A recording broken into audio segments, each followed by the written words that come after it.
I'm Larissa Harrison. Here's what's coming next. Well, it's star Closeup with Paul Gross, whose career is found in playing a Mountie on the mean streets of Chicago and due south, treading the treacherous boards of Stratford as Hamlet, and writing, directing, and starring in film. Then it's Star Inside Robbery Homicide Division, which takes us to the streets of LA with Michael Mann's television drama. That's all coming up next. Hi, I'm Paul Gross, and welcome to Star Closeup.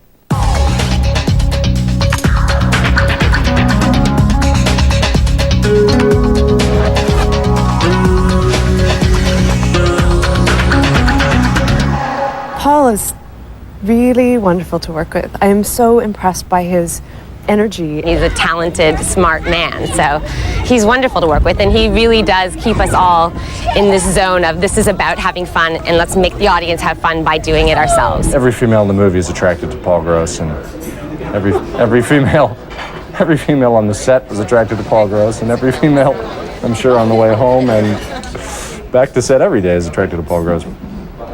It's his burden. Sometimes when you have friends and they say, will you help me or will you do this? And you say, whatever it is, Paul, when do I have to be there? And you show up. And I'm never disappointed because the part and playing it is very rewarding. A couple of times I've met him, he seems to be very humble. Not a lot of stars are like that. I met a lot of stars and they don't seem to be very open as he is or as welcoming.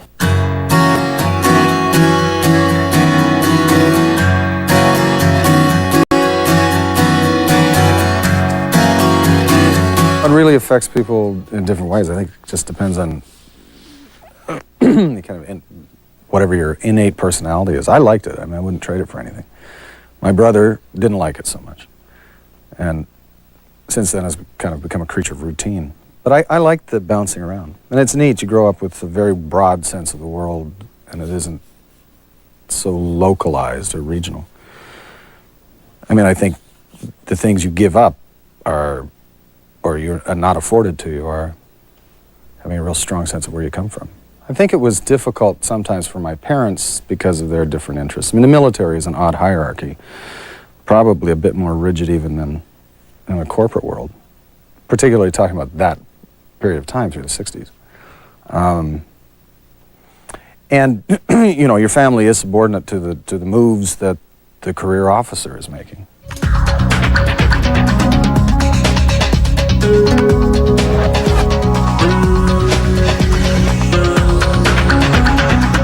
It was amazing to be, I mean, really on the fringe of it, but to feel sort of involved in this extensive artistic undertaking. It was really exciting. And I used to get out and take my lunch, and I'd go up to the catwalk where all the lights are and watch them rehearsing on the stage. And I remember watching Maggie Smith rehearsing something from, I don't know, it could have been Antony and Cleopatra or something. And having trouble with a scene and saying, oh, I don't know what the hell's going on here. And Robin saying, well, you're thinking of it like a forest, but it's actually like an ocean. Or something along those lines that meant nothing and had nothing to do, at least to me, and had nothing seemingly to do with the context of the scene. And her saying, oh, yes, I see what you mean. And I thought, ooh, right, there's some transaction there that is secret and shimmering, and I would like to be part of that. Yeah, it was a very exciting place. I think that's when I figured I'd go to school. I can't even remember if I applied anywhere other than Alberta. I think Alberta was just the place I decided to go because it had an academic component to it as well. And I felt that it's very difficult to get a grasp on the theater without having some sense of the breadth and the history of it, because everything does build on top of itself. So I went to U of A, and it was a great school for me. It was terrific. The most important thing, I mean, you get a great exposure to a number of different kinds of teachers, different kinds of approaches to things. And then they throw parts at you that you would otherwise never probably ever play. And they're great just to get your muscles all stretched out and see what it is that you have in you, you know. So, and that was kind of it. Then I bounced around and acted. Hi. I'm afraid there isn't a lifeguard on duty. Can you swim? Like a fish.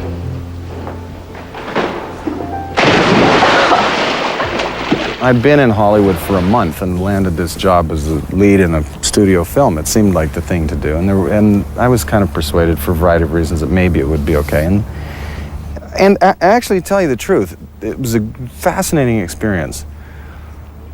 I realized just how insane they are with money. I mean, there's absolutely no frugality in filmmaking. It's just toss it away, and that was considered quite a cheap film. And then successive cuts by Disney. I think they did 8 test screenings, and after each test screening, they have these questionnaires, so they yield the results to what they want to hear, so that they can cut the film to conform to what I think is a pre-existing ad campaign, which was sort of money, tits, Aspen, power, ski, jumps.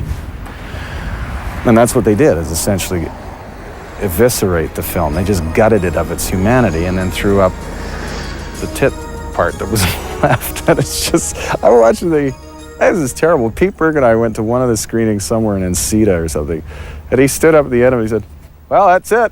It's a bomb." Sorry, it's about 100 guys. Maybe 2 make it till spring. We will make it. It's a very weird place there, and I would be careful of getting involved in those kinds of projects again. But on the other hand, you can never tell. I mean, who knows? If the atmosphere was slightly different, the film came out and it made money, then I would have probably stayed and done other things. As it was, I just thought, this isn't the place I should be, I don't think.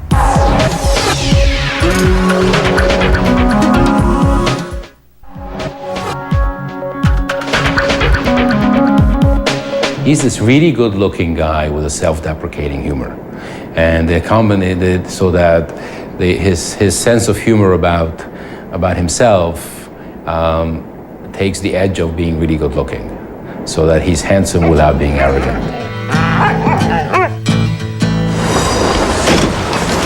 Ma'am! Fraser! Thank God you're all right. I thought you were... Dead? No, ma'am. How did you... Well, it's not important. What is important? Not important. I grieved for you. You did? I think it originated with a conversation between Robert Lantos and Jeff Sagansky, who at the time was running CBS, and then Paul Haggis was hired, I suppose, and wrote a pilot, and they had approached me initially about it, and I didn't even read it. I just wasn't interested in doing a series at the time. And then I gather they went off and tried to cast it, or I'm not sure exactly what happened. Anyway, they came back again and said, "Would you at least read it?" And and I did, and it was head and shoulders better than anything I'd read in this pile of stuff. I was sitting and squatting in this house in Malibu and just reading, going through endless amounts of junk. And then this thing was funnier. I was laughing out loud within 2 pages, and also thought at the time, I have no idea how to play this guy. He seems impossible, so I thought, well, I'll do that. Excuse me. May I have your attention, please? Thank you. Anyone carrying illegal weapons, if you would place them on the bar, you are under arrest. You a cop? Yes, sir, I am. Constable Fraser, Royal Canadian Mounted Police. Well, on one break, I went out to a restaurant, and suddenly I realized, oh yeah, I really am in a uniform. Everyone was staring at me. It's amazing to be in the red one, too, because they're cut in such a way that you have to stand at attention. You can't slouch in them. They're really uncomfortable, and they choke you to death with the neck, so you're always very erect. It certainly changes the way you stand, so that inevitably changes the way you think about things. I think what the detective is suggesting, Your Honor, is that perhaps now is well, perhaps Your Honor would feel the urge to say, I don't know, step out. Are you telling me I have to go to the bathroom? Well, that's an idea. Perhaps other members of the jury would feel the need to relieve themselves. As a matter of fact, one does now. But it was pretty difficult at first, and we'd spent hours on that initial pilot, and then the first few episodes just kind of trying to figure out how this comedy was supposed to work. Because it's one, oftentimes this does happen. You'll see something on a page that reads really well, and it's very hard on its feet. And that was one of them. That kind of fantasy show, there isn't much research really to be done. You should lower your weapon and surrender. Maybe I should just feed you to the fishes. Andy Calhoun, oblique stroke Vic Hester, you are under arrest. You have the right to remain silent. Am I missing something here? Only that I have a partner who should be showing up just about now. Hi. It's really gratifying for this show because we had so much trouble with the network. I mean, pretty much from the beginning, I don't think CBS ever really wanted to put it on the air, and then the pilot did very well, so they were surprised, and then I think they thought, I think we all thought it wouldn't last past October, and then it did get through the air, and we thought, well, we'll be back, and then it was canceled. But the one thing that's kept it going, has kept it afloat all those, through the difficult periods, has been that fan base, and it's pretty remarkable. I don't know of too many shows that have that kind of core loyal following. That it's, and we owe all of us being here, we owe it to them. They're the ones who really made it possible. Why I like Paul Gross so much? Because he's mostly like the jack of all trades. He writes, he directs, he creates his own music, he sings, I don't know if he dances yet, but according to him, he said he doesn't. I'm a natural born dancer. I don't do it very often. Sort of a type of person who can throw myself into something and do well in it. It's sort of like what Paul Gross does. He throws himself into something and he seems to do well at it.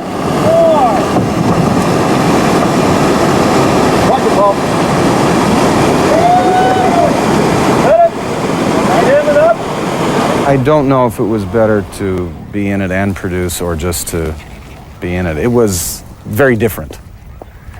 But then I was also at a very different stage. By the time I took over as producer, I'd been doing it for so long, it was sort of second nature to play the role. When I began, I had no idea what I was doing, so if I'd had to do 3 other jobs, I would have put a bullet through my brain. I think it would have been impossible. It's a very demanding, time demanding. That was the only part that I really didn't like about producing was how, and being in every scene, was how little sleep I got. Paul says to me when he's very tired once in a while, he would say, "You got the best job in television. You do it 3, you come in, you tell your jokes, you go home." Oh, see, this is what I love about you, Fraser. That real positive, everything's gonna work out fine kind of attitude. It really butters my muffin. Thank you, Ray. Oh, he's right, son. You're too logical and dispassionate. It's too hard on him. You can't force your standards on other people. Come on now. When he just went on from being the actor in Due South to the writing, to the executive directing, executive producing, with his laptop, writing with his laptop on the set, finishing a scene, going next door. That was the kind of thing that I used to like to do years and years ago. I loved the fact that there were no empty spaces, yet you really kept moving all the time. For some reason, the energy does come. But he was astounding. It was involved and it was great. It was awful and it was unreplaceable. It was a big chunk of the last 10 years of my life. So it was terrific. It was great to work on something that you could have real pride in. Hey! What did you do? Did you do a little seance? A black cat romance? Did you do a little Sundance? Did you do some voodoo, baby? I was shooting something in Nashville and I had this great time. Because it was just before that kind of new country surge hit. And Nashville was loopy. It was like this low-rent version of what I imagined Paris between the wars was like. I mean, everywhere you went, there were guys with hats writing on napkins, and it was really had this kind of huge creative and vibrancy. And I thought, well, this is perfect. I'll just write some songs and sell them down here. So I went back and talked to my friend David Keeley, who's an actor and a singer. He's on Broadway now in Mamma Mia, and said, "David, why don't we write these tunes?" Oh, all right. So we wrote a bunch of songs and ended up making demos of them and went down to get a publishing deal and could have had a couple. But before we had left, Jack Lenz had said, who produced the demo, said, "Why don't you think about making a CD?" So I think on the way back, we kind of crossed the border in my truck into Canada, looked at each other and said, "Yeah, why don't we make a CD?" Which seems like or at the time seemed like a simple thing to say, but it's actually much more complicated. But we kind of kept doing it and play once in a while, and there seemed to be enough people out there interested in it that it pays for itself.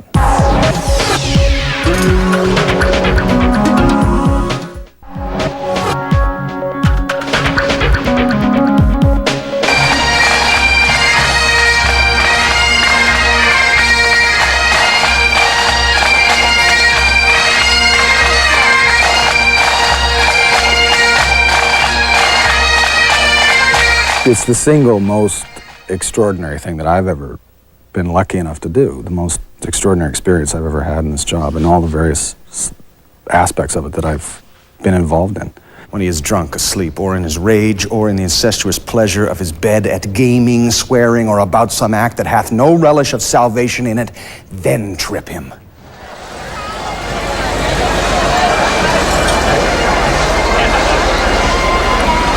You know, I was saying to somebody earlier, you don't go to see Hamlet, you go to see the guy doing it. So tonight it should be very interesting to see Paul Gross do it.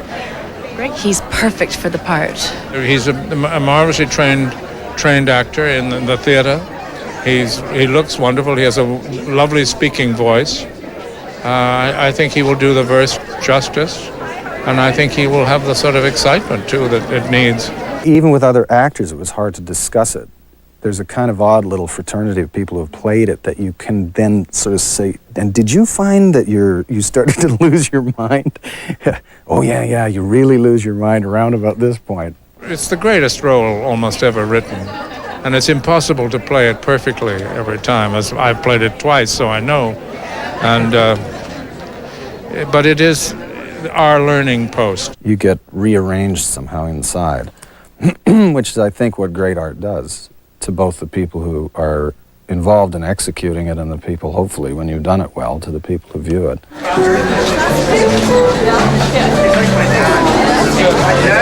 How did you enjoy the performance? Oh, I loved it. Every second of it. And it's so wonderful when you've set all those dead bodies on the floor at the end. It's very exciting. And Paul Gross's performance in particular? Oh, he's so handsome. I mean, I just fall for him anyway. Doesn't matter how he acts as far as I'm concerned. He's gorgeous. He was excellent. Amazing. But he was funny. He was exciting. He had everything. It was great. I think he's great. It's a very brave performance. It's wonderful. How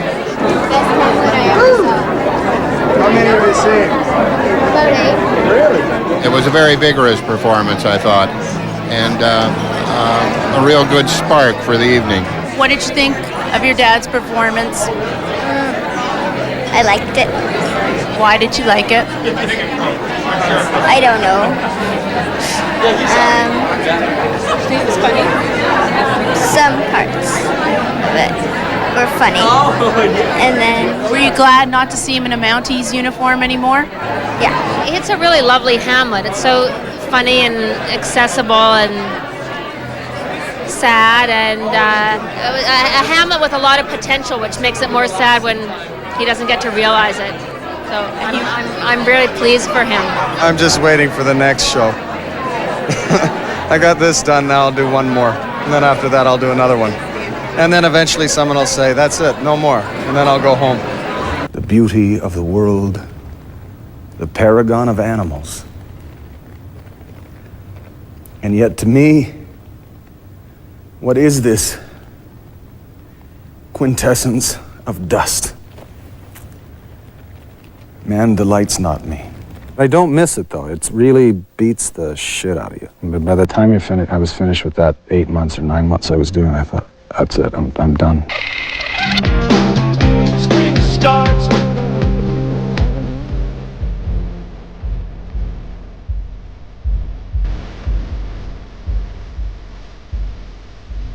We can unhesitatingly say, without fear of contradiction, that this is the single greatest curling movie ever made. Oh, perfect. That's pretty good.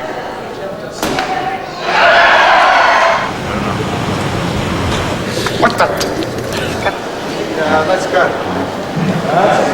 Got it. Sometimes in scenes, it's really weird watching dailies, because I get to the end and I say, okay, cut, I guess that's good enough, and then wander away. And there was some guy at one of the labs who was transferring the film over onto, I don't know, we get it in digital tapes. And he didn't really know much about the movie or anything, and he was sitting with my editor, Susan Madgen. He said, can I just ask you about this actor? I mean, I don't think I've ever seen anybody more arrogant in my life. He just comes to the end of a take and he's telling people what to do. He's saying cut, he calls action. It's just horrible. Let me tell you something about vibrating. Ow! Oh my God! Me! Oh my God, are you... My head! I've watched him do scenes where maybe he thought it was one thing and it turns out in the playing of it to be another, and I would assume that that's part of the joy of doing that. I think it must also be make this whole process slightly easier for him because he knows who this character is. He created him. There's nothing more thrilling than coming up with a character. No matter how well you've thought it out, you've only scratched the surface of it, and then it's in the hands of an actor, and particularly with this cast, which is so strong, that they just become full creatures, and it's really exciting. You're eating mushrooms? Son, I'm not throwing. I'm the one who's got to see the big picture. Oh, Jesus. I don't think Paul could be connected with or even write material. He's one of the authors, too. And not be funny. He's a pretty funny guy. I'm a drug dealer. I bury dead people. I have a single-digit sperm count. And I'm a naked cheater. I say we go for it. Are you with me? Let's do it.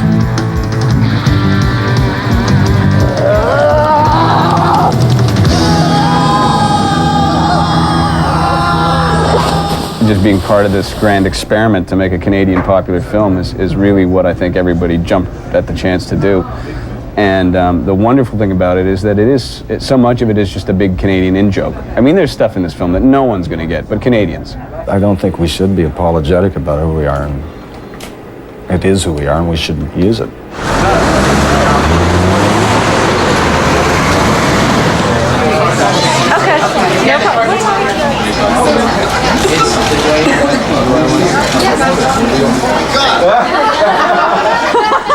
I think it's a little crowded here. If this finds an audience out there, which I think it will, I hope it does, then maybe other people will think, hey, well, I've got this funny story that I thought I'd tell as well, and then we get just more activity.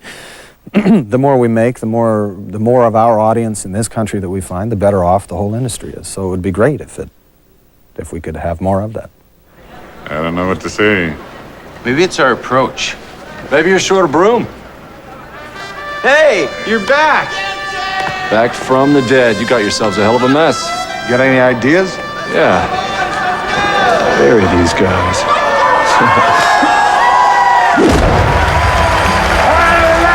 I don't think I'll probably ever be completely satisfied. It's very hard for me to watch and think, oh, why didn't I do this? And you really should have done that, and that was stupid. But on balance, I like it. I actually like watching it. And it still makes me laugh, and it still makes me feel engaged with the people, and it's fun. It's like a banjo, this movie, by the end. I mean, you feel great. I feel great. When the stuff starts rolling towards the end, I think it just makes me giddy. It's goofy, and there's this huge heart.